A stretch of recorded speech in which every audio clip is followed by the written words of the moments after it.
Assalamualaikum warahmatullahi wabarakatuh. Perkenalkan, nama saya Isma Sururatul Hasanah, NIM E 2019-1002 dari kelas Perbankan Syariah 1. Saya di sini akan memberikan tanggapan terkait video yang dibuat oleh Bapak Dr. Abdul Wadud Nafis, LCMBI, yang berjudul Ekonomi Dua Faktor, yang artinya ekonomi tertutup tanpa kebijakan pemerintah. Yang kita ketahui, pembagian tentang ekonomi dua faktor ini secara teoritis, ekonomi dua faktor dibagi menjadi 3 macam. Yang pertama yaitu ekonomi dua faktor, yang artinya ekonomi tertutup tanpa kebijakan pemerintah. Yang kedua, ekonomi 3 faktor, yang artinya ekonomi tertutup dengan kebijakan pemerintah. Yang ketiga yaitu ekonomi 4 faktor, yang artinya ekonomi terbuka. Nah, yang kita bahas kali ini mengenai ekonomi 2 faktor, yang artinya ekonomi tertutup tanpa kebijakan pemerintah. Yang pertama, saya akan membahas mengenai arti dari ekonomi 2 faktor. Nah, ekonomi 2 faktor itu merupakan perekonomian yang terdiri dari sektor rumah tangga dan perusahaan, di mana di dalam ekonomi 2 faktor ini pasti terdiri dari dua sektor itu, yaitu ada sektor rumah tangga dan sektor perusahaan. Nah, ekonomi 2 faktor ini merupakan bentuk yang paling sederhana dari makroekonomi mengenai yang dipelajarin itu mengenai penentuan tingkat kegiatan ekonomi dalam suatu negara.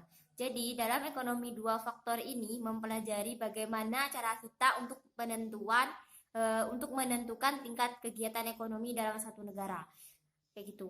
Nah, jadi ekonomi ini ekonomi di mana masyarakat itu memproduksi, lalu masyarakat itu mengkonsumsi. Dan juga masyarakat itu tidak intervensi, baik sisi apa yang harus diproduksi dan segi konsumsi apa yang harus dikonsumsi gitu.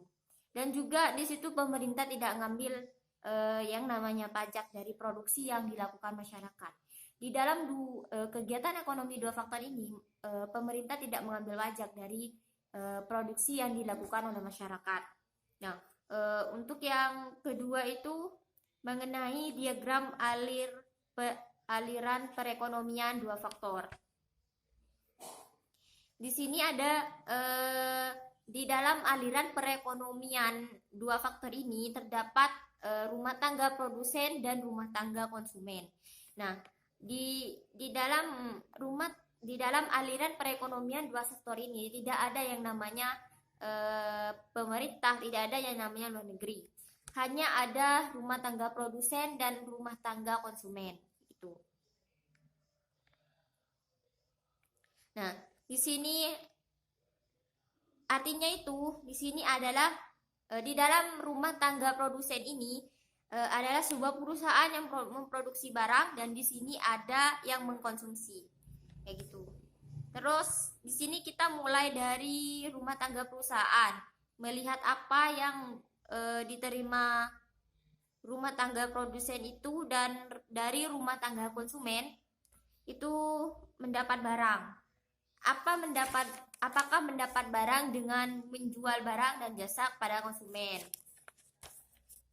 Misalnya nih, ada perusahaan yang memproduksi beras. Nah, ketika dijual kepada konsumen, maka dia akan mendapatkan uang. Nah, dari hasil penjualan itu,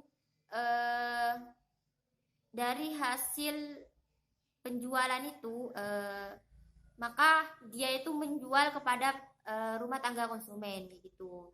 Nah, hubungan antara rumah tangga produsen dan rumah tangga konsumen ini tidak ada yang namanya pemerintah, tidak ada yang namanya luar negeri. Nah, untuk yang selanjutnya yaitu adanya aliran pendapatan dalam perekonomian 2 faktor.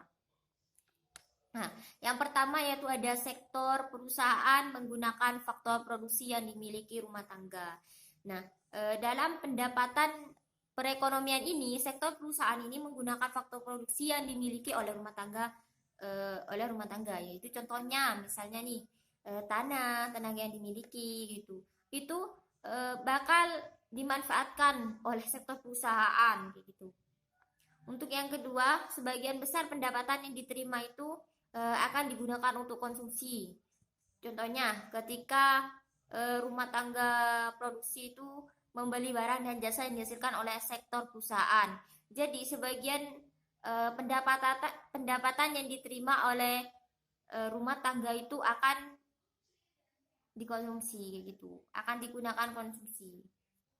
Jadi, setelah rumah tangga itu mendapatkan uang dengan menjual barang atau jasa kepada perusahaan, maka uangnya itu juga digunakan untuk mengkonsumsi gitu. Sehingga perusahaan itu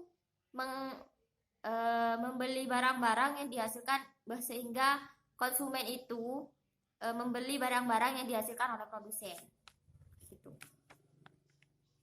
Yang ketiga yaitu sisa pendapatan rumah tangga yang tidak digunakan untuk konsumsi akan ditabung dalam institusi keuangan. Jadi sisa pendapatan dari rumah tangga itu, jika ada sisanya maka sisa itu akan ditabung dalam institusi keuangan kayak gitu. Nah, tapi kalau ternyata dari pendapatan hasil dari rumah tangga produsen, maka rumah tangga konsumen ini harus menabung atau menginvestasikan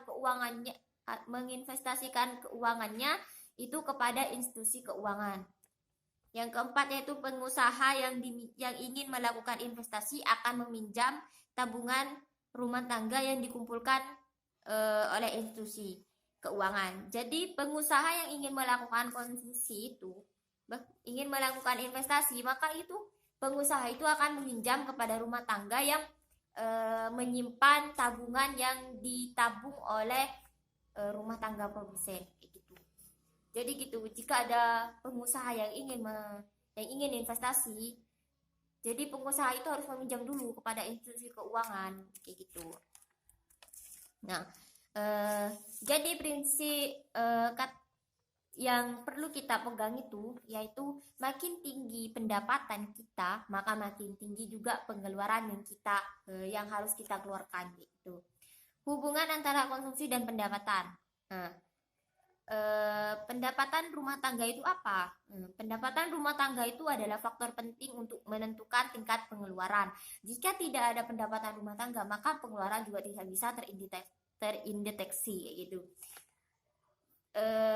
Dengan adanya pendapatan rumah tangga, maka pengeluaran juga akan terrealisasikan gitu. Terus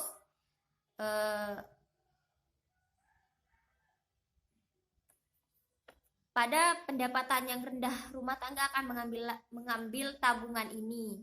Ini berarti rumah tangga itu harus menggunakan harta masa lalu untuk membiayai konsumsi. Yang kedua, kenaikan pendapatan menaikkan pengeluaran konsumsi dan dikurangi oleh sisa pertambahan pendapatan ditabung gitu. Pada pendapatan yang tinggi itu rumah tangga Jadi untuk yang selanjutnya yaitu tentang kecondongan mengkonsumsi. Kecondongan mengkonsumsi ini ada dua. Yang pertama yaitu ada kecondongan mengkonsumsi marginal atau kecondongan menabung rata-rata. Nah, di sini saya akan menjelaskan arti dari kecondongan mengkonsumsi marginal dan juga kecondongan menabung rata-rata gitu.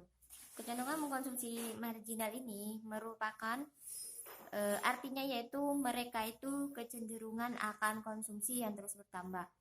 Jadi perbandingan antara pertambahan konsumsi yang dilakukan dengan pertambahan nilai. Yang selanjutnya yaitu tentang kecondongan mengkonsumsi. Kecondongan mengkonsumsi ini dibagi menjadi dua. Yang pertama yaitu kecondongan mengkonsumsi marginal dan kecondongan menabung rata-rata. Nah, arti dari kecondongan mengkonsumsi marginal ini, mereka itu kecenderungan akan konsumsi terus bertambah dan merupakan perbandingan antara pertambahan konsumsi yang dilakukan dengan pertambahan disposable income yang diperoleh dari rumus MPC sama dengan delta C per delta YD. Tetapi ketika dia pendapatannya naik, konsumsi maka akan naik. ketika melewati pendapatan dispensable income di atas. Yang kedua yaitu kecenderungan menabung rata-rata, yang menunjukkan perbandingan antara tabungan yang disebut dengan S dengan pendapatan dispensable IED. Yang selanjutnya yaitu tentang fungsi konsumsi dan tabungan. Fungsi konsumsi adalah suatu fungsi yang menggambarkan sifat hubungan antara tingkat konsumsi rumah tangga dalam perekonomian dengan pendapatan nasional. Yang kedua yaitu fungsi tabungan. Fungsi tabungan merupakan suatu fungsi yang menunjukkan sifat hubungan antara tingkat tabungan rumah tangga dalam perekonomian dan pendapatan nasional, kayak gitu. Dan untuk yang selanjutnya yaitu tentang investasi. Investasi ini sering dikenal dengan nama penanaman modal, yaitu investasi merupakan komponen kedua yang menentukan pengeluaran agregat, yaitu investasi merupakan pengeluaran atau perbelanjaan penanaman modal atau perusahaan untuk membeli barang-barang modal dan perlengkapan produksi untuk menambah kemampuan memproduksi barang. Nah, jadi pengeluaran itu diantaranya ada konsumsi, ada investasi, gitu. Jadi intinya pengeluaran yang dilakukan perusahaan dalam rangka mengembangkan perusahaannya, baik itu membayar atau mengganti mesin lama dengan mesin baru atau membangun gedung, kayak gitu. Jadi dengan harapan nanti akan menghasilkan produksi lebih banyak, baik itu produksi barang maupun jasa. Selanjutnya yaitu investasi meliputi pengeluaran untuk jadi investasi ini pengeluaran untuk apa aja? Yang pertama yaitu terkait pembelian barang modal. Jadi dalam investasi ini pengeluarannya itu pada pembelian barang dan modal. Contohnya seperti mesin dan alat produksi lainnya gitu. Yang kedua yaitu pergantian barang-barang modal yang telah didepresiasikan. Nah, untuk yang kedua ini contohnya mengganti mesin lama menjadi mesin baru kayak gitu. Dan untuk yang ketiga itu pengeluaran untuk bangunan kantor pabrik. Yang keempat pertambahan nilai stok barang-barang yang belum terjual. Jumlah investasi tersebut disebut investasi bruto, sedangkan investasi neto didapat dari investasi bruto dikurangi depresiasi. Dan faktor penentu investasi. Faktor penentu investasi ini ada beberapa. Yang pertama yaitu ada tingkat keuntungan yang diramalkan akan diperoleh. Jadi dalam faktor penentu investasi ini meramalkan keuntungan yang tingkat keuntungan yang akan diperoleh itu sangat penting dalam faktor penentu investasi, jadi kayak gitu. Yang kedua itu suku bunga. Yang ketiga ramalan mengenai keadaan ekonomi di masa depan. Jadi pada faktor penentu ekonomi ini akan meramalkan bagaimana keadaan ekonomi di masa depan, bagaimana keadaan ekonomi di masa yang akan datang, gitu. Yang keempat yaitu ada kemajuan teknologi. Dalam faktor penentu investasi ini, kemajuan teknologi ini akan semakin berkembang seiring dengan jalannya kemajuan dalam investasi. Yang kelima yaitu ada tingkat pendapatan nasional dan perubahannya. Tingkat pendapatan nasional ini akan menjadi faktor terpenting dalam investasi, dalam menentukan investasi ataupun tidak, kayak gitu. Dan untuk yang keenam yaitu ada keuntungan yang diperoleh perusahaan. Jadi dalam penentu investasi ini keuntungan yang diperoleh itu sangat penting. Jadi dalam investasi itu pastinya kita akan melihat keuntungan yang akan kita dapat dalam berinvestasi itu, yaitu. Dan yang selanjutnya yaitu terkait dengan fungsi investasi. Fungsi investasi itu merupakan fungsi yang menunjukkan hubungan antara tingkat investasi dan tingkat pendapatan nasional, kayak gitu. Dan fungsi investasi ini ada dua, fungsi investasi otonomi dan investasi terpengaruh.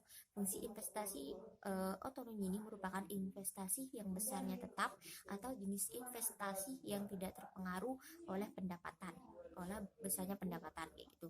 Dan yang kedua yaitu investasi terpengaruh, yang merupakan investasi yang besarnya dipengaruhi oleh besarnya pendapatan nasional. Semakin tinggi pendapatan nasionalnya, maka semakin tinggi investasinya. Yang terakhir yaitu terkait tentang keseimbangan perekonomian negara. Nah, dalam perekonomian dua sektor ini, keseimbangan perekonomian negara tercapai apabila yang pertama, ketika pendapatan sama dengan konsumsi dan investasi. Jadi pendapatan nasional itu sama sama rata atau seimbang dengan adanya konsumsi dan investasi. Kayak gitu. Dan untuk yang selanjutnya itu ada investasi itu sama dengan tabungan. Tabungan itu sama dengan investasi. Jadi memiliki keseimbangan tersendiri. Kayak gitu ya. Mungkin cukup sekian dari saya. Kurang lebihnya saya mohon maaf. Assalamualaikum warahmatullahi wabarakatuh.